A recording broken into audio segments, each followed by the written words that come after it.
Vote విలువను విశదీకరిస్తూ vote ద్వారా ఏదైనా సాధించగలమనే భావనతో ముందుకు సాగాల్సిన అవసరం ఉందని మాజీ మంత్రి ఎమ్మెల్సీ ఆలపాటి రాజేంద్ర ప్రసాద్ సూచించారు.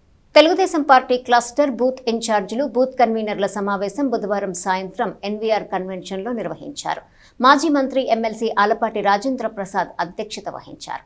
ప్రజాస్వామ్య భారతదేశంలో అందరూ స్వేచ్ఛగా పరస్పరం గౌరవించుకుంటూ జీవించగలిగిన రాజ్యాంగాన్ని అమలు చేసుకుంటున్నట్టు గుర్తు చేశారు. 18 ఏళ్లు నిండిన యువతీ యువకులు అందరికీ ఓటు హక్కు కల్పించినట్టు చెప్పారు. ఓటరు జాబితా సవరణ జరుగుతున్న సందర్భంగా ప్రతివారు అప్రమత్తంగా ఉండి అర్హులైన యువజనులకు ఓటు హక్కు కల్పించేందుకు చొరవ చూపాలని చెప్పారు. కార్యక్రమంలో వీరమాచినేని వెంకటేశ్వరరావు తదితరులు మాట్లాడారు. పార్టీ శ్రేణులు పెద్ద సంఖ్యలో హాజరయ్యారు.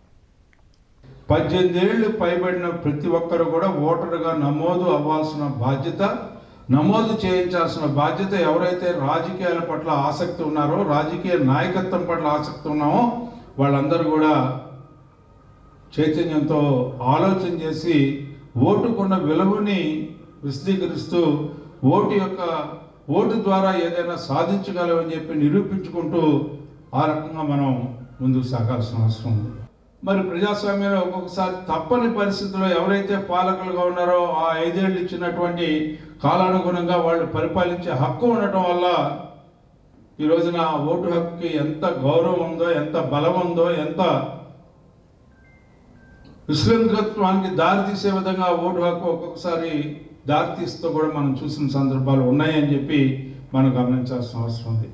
అందుకనే ఓటు వేసేటప్పుడు కానీ, ఓటుని కాపాడుకునే విషయంలో కానీ, ఓటుని చేర్చేటప్పుడు కానీ చాలా స్పష్టతతో కూడినటువంటి కార్యక్రమంగా మనం భావించినట్లయితే దాన్ని మనం ఏ ఉద్దేశంతో అయితే ఈ ఓటు హక్కు మనందరికీ కల్పించబడుతుందో దానికి మనందరం కూడా న్యాయం చేసిన వాళ్ళు అవుతామని చెప్పి మనందరం కూడా భావించాలని చెప్పి మనం చేస్తాం.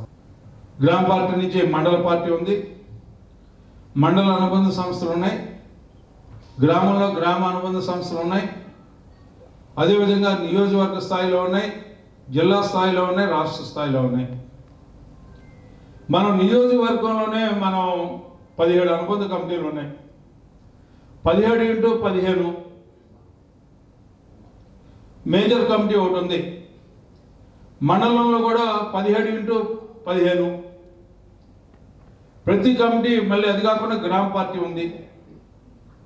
వీళ్ళందరూ కలిస్తే నాకు తెలిసినంతవరకు 1400 నుంచి 1500 మంది ఉంటారు. నియోజకవర్గంలో ఓటర్ల సంఖ్య దాదాపు 2,65,000 ఉన్నాయి. బూతులు 273 ఉన్నాయి. మరలా దానికి తోడు మన బూత్ స్థాయి నాయకత్వాన్ని ఏర్పరిచాం. బూత్ కన్వీనర్ 5 బూతులకి లేదా 4